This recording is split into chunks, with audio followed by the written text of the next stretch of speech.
Kirurgjia koronare në Shqipëri kryhet përmes një teknike që ndikon në ecurinë post-operatore të pacientëve duke ulur edhe ditët e qëndrimit spitalor.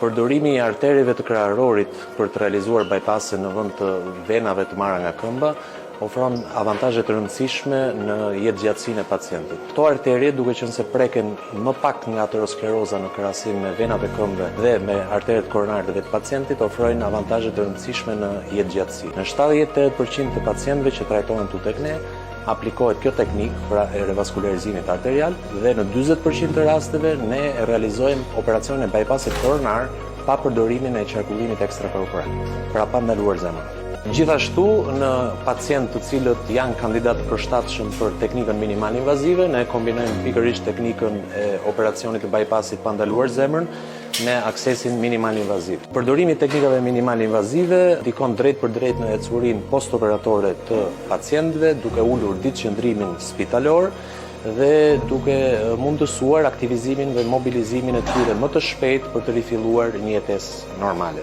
Mund të themi me siguri që ky program që aplikohet në mënyrë rutinë të përditshme në spitalin ton paraqet nivelin më të përparuar të kirurgjisë koronare aktualisht në botë, krahasuar kjo dhe me klinikat më të mira europiane. Ne këtë aktivitet realizojmë në mënyrë të përditshme me rezultate të shkëlqyeshme në lidhje me të gjithë indikatorët e cilësisë.